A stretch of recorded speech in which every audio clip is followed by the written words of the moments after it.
So how you doing, Nati? Good. Good, good. Well, you're going to be working with me for a little bit here. Don't worry, you're not in trouble. Just have something I want to go over to you. So I want to do a quick review first. Oh, wait. Mr. Dunkelbarger, can I borrow a calculator?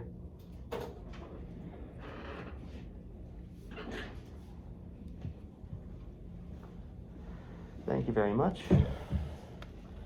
All right, so I want to do a little quick review here. You're going to use your calculator.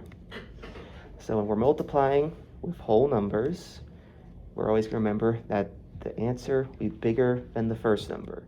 So I have an example here for you. So 4 times 5. Can you get an answer for me? 20. Didn't need a calculator for that. Look at you. Yes, it's 20. You'll notice the 20 is bigger than the first number, right? Mm. Now when we're multiplying with fractions, it's kind of the opposite here. The answer will be smaller than the first number. So I have an example here for you. 20 times 1/5. 25th. What's that? 25th. Yes, but what is that like scale down? Like, can you do 20 times Times 1 divided by 5? 1 divided by 5. We got our answer of 4. That's right. So remember, as you can see, the answer is smaller than the first number, right? Yeah. Now the reason I wanted to kind of go over that with you, because these little two things here will play well into what I'll be talking a bit about today. Scale factor. As you remember last week, we were kind of both struggling on this, so it'd be good for the both of us to do a little quick review of it, and plus, it's always important for math. So, when we're talking about scale factor, it's always important to remember which way are we going. Are we scaling up or scaling down? So if we're scaling up, that means we're going from a smaller shape or triangle to a bigger one. And if we're scaling down, that means we're going from a large triangle to a smaller one. Make sense so far? Mm-hmm. Awesome. And the important thing to remember about scale factor is what is the scale ratio. So if the scale ratio is greater than 1, that means we're scaling up. If the scale ratio is less than 1, that means we're going down. So I have one example here for you. So, as you can see, we have 2 triangles here. First one is smaller. We're going to a bigger one, and the scale factor is 3. Now, as I mentioned earlier, if the scale factor is greater than 1, that means we're scaling up. And you'll notice here on the side lengths, one of them is missing. So we're going to have to use the scale factor here to figure out what that missing one is. So I'll multiply the 6 feet here because that's the same one as this angle here. Take the 6 feet, multiply it by 3, and I get my answer of 6, 12, 18. So that means the missing length here is 18 feet. So another example, kind of the opposite here. We're going from a larger triangle to a smaller one. We have a scale factor of 1/3. So when the scale factor is 1/3, we notice that it is less than 1. So that means instead of scaling up, we're scaling down. But similar to the last problem, I have a missing side length here. So we have to figure out how we're going to get from 18 feet to this missing angle here. And I'm going to do that by taking 18 feet and multiplying it by 1/3. So I do that, do some calculations, and 18 times 1/3, and I get 6 feet. Now might need your help with this one, so you'll notice we are going from a smaller triangle to a larger triangle. So what's our scale factor there? 5. It's 5, good noticing. And you'll notice that there is a missing side length right 20. here. What's that? It would be 20. How'd you get 20? Because 5 times 5 is 25. 5, that's right. And 3 times 5 is 15. So what's the missing side length here? We multiply 4 feet by what? 5. 4 feet by 5, and that answer is? 20. That's right, you got it. You got it. All right, so I'm going to show you another example here. You don't really have to help me with this one. Just listen to me, and I'll tell you how to do it. So you'll notice we're going from a larger triangle to a smaller triangle. We have a scale factor of 1/4. So as you can see, That scale ratio is smaller than 1, so that means we're scaling down. So as you can see, I have my missing side length here, and I have to figure out which one am I going to multiply to get that. So 20 here goes with 5, 16 goes with 4, so that means 24 here goes with x.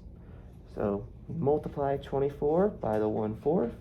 Let's try that. Oops, I just turned it off. I don't know why I did that. 24 times 1 divided by 4, and we get our nice little answer of 6 feet. All right, get ready. I have to ask you some questions on this one. So if you look right there at the screen, what's the scale factor? 1/2. It's 1/2. If you'll notice that these two triangles, are we going from bigger to smaller or smaller to bigger? Bigger, smaller. Nice noticing, nice noticing. And now, you said a scale factor is 1/2, so does that mean, is that scale factor less than 1, or is it greater than 1? Greater, lesser. There you go, you got it. It's less than 1. So if it's less than 1, are we scaling up or down?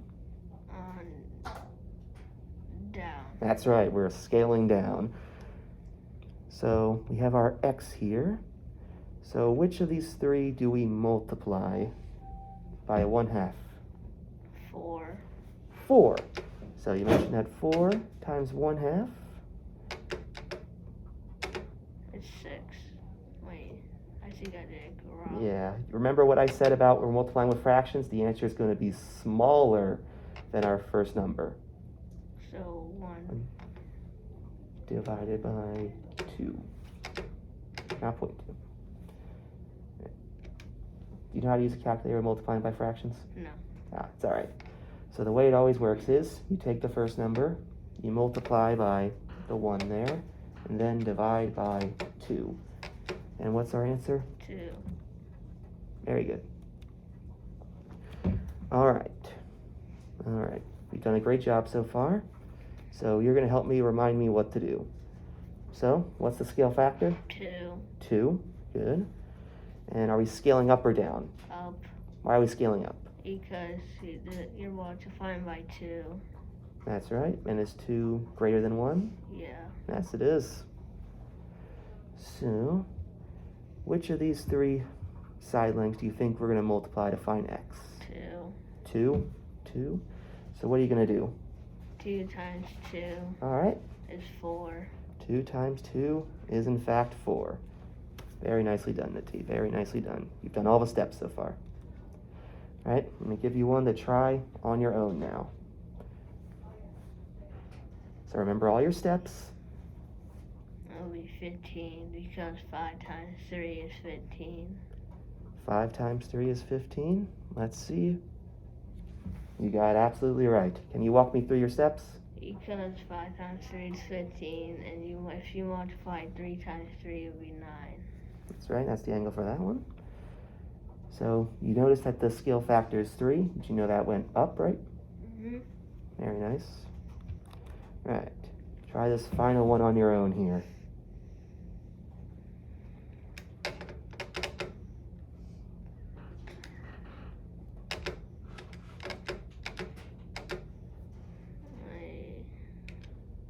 How do you multiply fractions? It's all right, it's all right. So So you had the right step first. wait, 10 times 1 point. Remember what I said about fractions? Whenever we're Right. multiplying with fractions, the answer is going to be less than. Divided by 5 Mhm. is 2. The survey says x equals 2. Nicely done, my dude. You've remembered all your work so far? So if we have a scale factor of 1/5, does that mean we're scaling up or down? Down. We're going down, going down. Always remember that. If you're using a fraction, the answer is going to be less than the first one. Okay. So, just a quick little review for you. If the scale ratio is greater than 1, that means we are going, Up. we're going up. And if the scale ratio is less than 1, that means we are going Down. up. Put that a little early for you, but you got it, you got it. So just some last second things. I'll make sure we continue to review scale factor for as long as you think you need it. We'll probably be moving on to other comp sets very soon in math, so let's get excited for that. And I believe you have some Khan Academy to work on after you're finished with the Roar meeting? I think I did. Well, way to go, man.